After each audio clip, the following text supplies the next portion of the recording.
Hello everybody, it's day 3 of my challenge to only eat rations for a week. Starting to feel a little bit of hunger pain now. It is day 3 like I just said. So I kind of expected that, starting to feel a little bit hungry.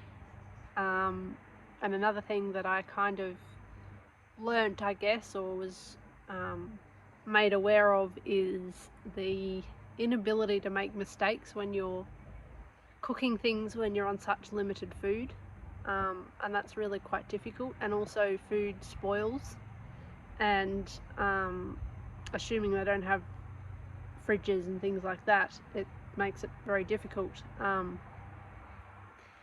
So yeah, that's been something that's kind of been a learning experience for me with all of this sort of stuff that I sort of wasn't expecting, I guess, or didn't think about, is the lack of ability to make mistakes with the food that we're offered. And also I've learnt a little bit about temptations and how they can be a bit of a problem when you're trying to do something like this, which has also been something that's quite interesting. We live in a pretty privileged situation, I guess, as far as food goes. We have access to a variety of different foods, including junk foods and things like that, which, you know, they're carbohydrates if you like.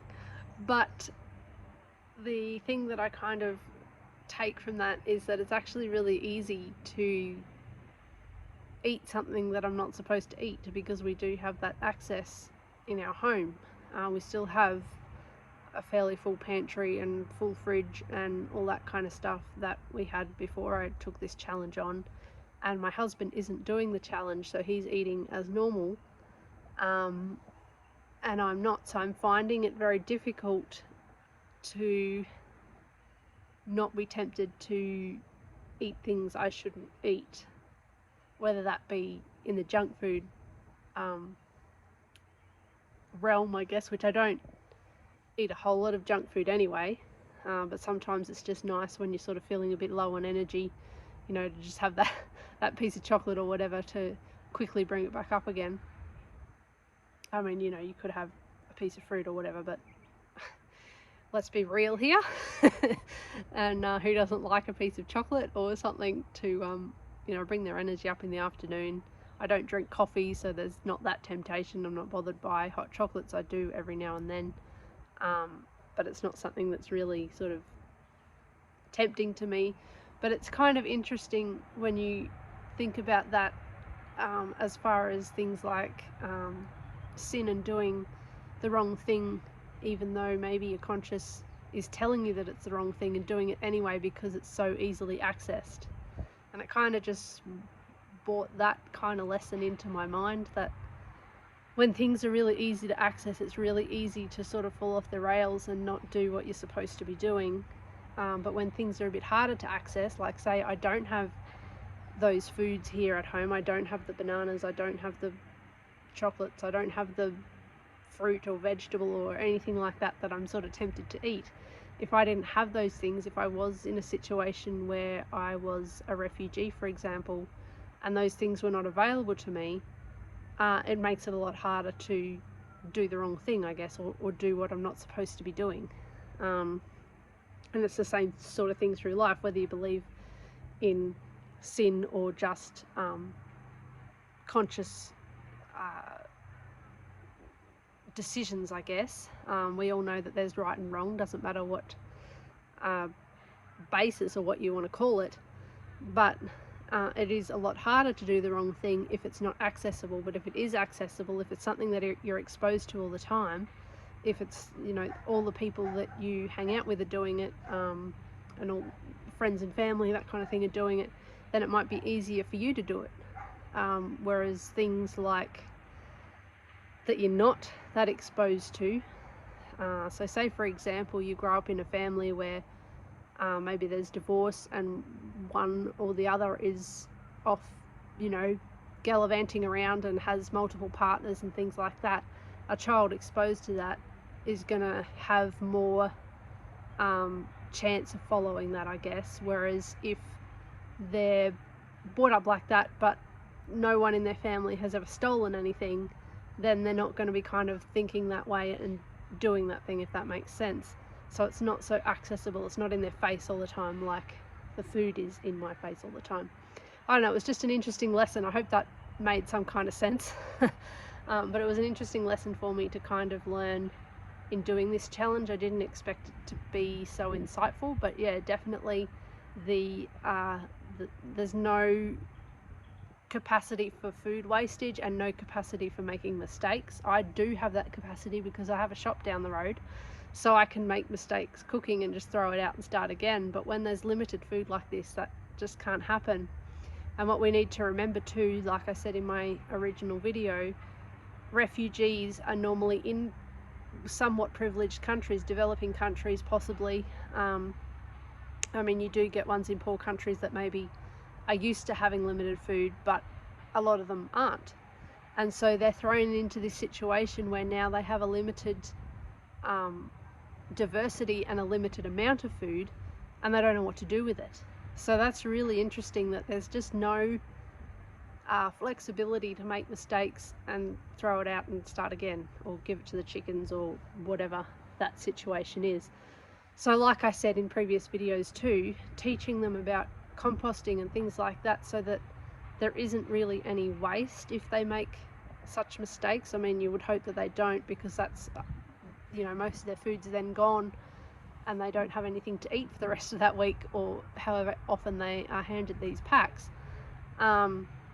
So that sort of just brings into perspective how careful they may need to be, even though they haven't got the previous education on how to use those foods to the best of their ability, to the you know, to get the most calories in each day, and also to not make those mistakes that I made. I mean, my rice cakes didn't work, so I have replaced them with some store-bought rice cakes that are only just rice. Because I need to eat. I am not a very big person. I don't have a lot of fat stores. I do get very low on energy. I can only manage fasting for about 3 days, and then I actually pass out. I have done fasting before. So, you know, my body just doesn't store energy very well, and it doesn't have a lot of muscle tone to store a lot of the energy either. And there's not a lot of storage in my bones either for things like calcium. I mean, not that I need any more of that, but I do need fresh calcium, we all do. And you know, the storage of fat, because a lot of your fat is actually stored in your bone marrow, in the yellow bone marrow. I don't have that. I mean, I have some bone marrow, but not normal amounts of it in my long, well, there possibly is no bone marrow in my long bones, which is where the majority of it is. It's also in your spine, which I'm quite sure is fine in my case. But yeah, there's that sort of thing. I do need to be a little bit careful about my health, and that's another thing that maybe is a bit of a lesson, that these people are going to be having health issues too. So it's really important that we figure out a way to get them a diverse diet the best way possible, with the most calories and a little bit of sort of flexibility, or a little bit more quantity, so that if they are making these mistakes, especially in the initial stages, that it is possible for them to just compost that, or use it in another way, rather than trying to eat something that's maybe burnt, or I don't know, not very easy to eat, or whatever the mistake might be. In my case, it just, you couldn't eat it, you'd choke on it. So I kind of just, you know, gave up and bought some, and I thought, well, that's kind of, it's still a rice cake, and I'm trying to keep it to the proportion of rice that I would have still had anyway. But I just didn't want to attempt it again and waste more rice. But that's the thing, like, they don't have the ability to experiment like that. They don't have the ability to make mistakes and go, oh, well, that didn't work, we'll throw them out. See, if I had used these things, they would have gone off very quickly, because they still had a lot of moisture in the middle of them and things like that. So it's not safe to be eating that once it's been left for not very long. So there's that kind of aspect of it, is looking at how to get the most calories in the safest way possible, with the most diversity in that diet, like I've been saying all through, and also giving some sort of leeway, I guess, with the rations, so that especially in initial stages, mistakes aren't such a huge detriment to health. But also the lesson about, like I was saying, you know, doing the wrong thing even though you know it's the wrong thing. I mean, if you're doing it not knowing it's the wrong thing, that's a totally different ballgame. But if you're kind of going against your own conscience, or against what the laws of the land, or against what biblical law says, and you know that you're doing that, but you're doing it anyway because you've got such easy access, is interesting as well. Because when you sort of don't have that access, like I said, if I was a refugee and I didn't have those foods available to me, well, I wouldn't be tempted to eat them because I don't have them. So it's the same kind of thing with that sort of life decision making and that kind of thing, where you're going against what you might think is the right thing to do. So that was kind of an interesting thing to learn, or it was an interesting thing to learn, not kind of. And yeah, I think that's about it for today. This is only a quick one. I'm doing this while I'm sitting out getting some vitamin D, and just enjoying the natural setting of my backyard. And yeah, so I will post this soon, and I hope everyone is doing well, and yeah, having a good weekend. So I will see you tomorrow.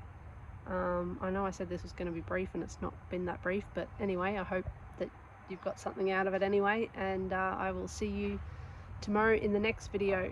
And I'm going to post a picture of my normal dinner. So this is what I would normally eat for dinner, and it really could do with a can of tomatoes. So if you feel that you want to help me get to that can of tomatoes, I'd be really appreciative.